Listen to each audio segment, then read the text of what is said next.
దేశంలో semi high speed rail సర్వీస్గా పేరొందిన Vande Bharat express రైళ్లు ప్రయాణికులకు చుక్కలు చూపిస్తున్నాయి. జూన్ నెలలో బెంగళూరు ఎర్నాకుళం మార్గంలో నడుస్తున్న వందే భారత్ రైలు వరుసగా గంటల తరబడి ఆలస్యంగా నడుస్తోంది. సమయానికి గమ్యస్థానాలకు చేరుస్తుందన్న ఉద్దేశంతో అధిక ఛార్జీలు చెల్లించి మరీ ప్రీమియం రైళ్లలో ప్రయాణిస్తున్న వారికి నిరాశ ఎదురవుతోంది. తాజాగా ఈ రైలు ఏకంగా 9 గంటల ఆలస్యంతో గమ్యస్థానానికి చేరుకోవడంతో ప్రయాణికుల ఆగ్రహం కట్టలు తెంచుకుంది. ఈ తీవ్ర జాప్యంపై ఐటీ ఉద్యోగులు, విద్యార్థులు సోషల్ మీడియా వేదికగా మండిపడుతున్నారు. నేరుగా కేంద్ర రైల్వే శాఖ మంత్రి అశ్విని వైష్ణవ్ను ట్యాగ్ చేస్తూ తమ ఆవేదనను, రైల్వే శాఖ పనితీరుపై అసంతృప్తిని వ్యక్తం చేస్తున్నారు.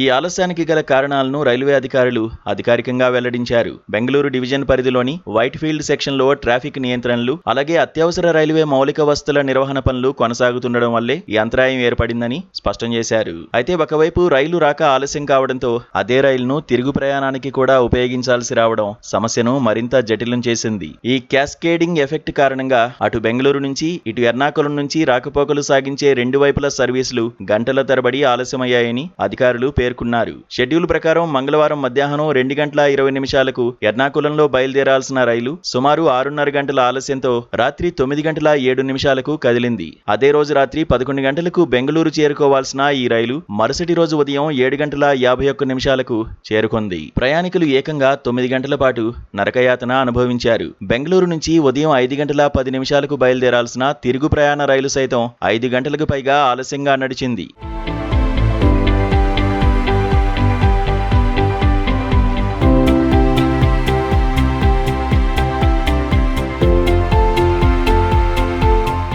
సౌత్ ఇండియాలో అత్యంత రద్దీగా ఉండే కారిడార్లలో కేరళ, బెంగళూరు మార్గం ఒకటి. ఈ మార్గంలో నిత్యం వేలాది మంది సాధారణ ప్రయాణికులతో పాటు ఐటీ నిపుణులు, విద్యార్థులు ఈ వందే భారత్ రైలుపైనే ఆధారపడి ప్రయాణిస్తుంటారు. అయితే దేశపు ఫ్లాగ్షిప్ రైలు సర్వీస్ గా చెప్పుకునే ఇటువంటి ప్రీమియం రైళ్లు కూడా పదే పదే ఇలా గంటల తరబడి ఆలస్యం కావడం పట్ల వారు తీవ్ర ఆందోళన వ్యక్తం చేస్తున్నారు. ఈ అనిశ్చితి వల్ల తమ ఆఫీసు విధులు, విద్యా సంబంధిత షెడ్యూళ్లు, తదుపరి ప్రయాణ ప్రణాళికలు పూర్తిగా దెబ్బతింటున్నాయని వారు వాపోతున్నారు. వందే భారత్ లాంటి రైళ్లలో కూడా ఈ స్థాయి ఆలస్యాలు దేశంలో అత్యుత్తమ రైలు సర్వీసుల నమ్మకత్వాన్ని దెబ్బతీస్తున్నాయని ప్రయాణికులు అభిప్రాయపడుతున్నారు. తక్షణమే ఇండియన్ రైల్వేస్ స్పందించి అత్యంత రద్దీగా ఉండే ఈ కారిడార్లో షెడ్యూల్ మేనేజ్మెంట్ ను మెరుగుపరచాలని, ప్రయాణికులకు ఇబ్బందులు కలగకుండా తగిన ప్రత్యామ్నాయ చర్యలు చేపట్టాలని డిమాండ్ చేస్తున్నారు.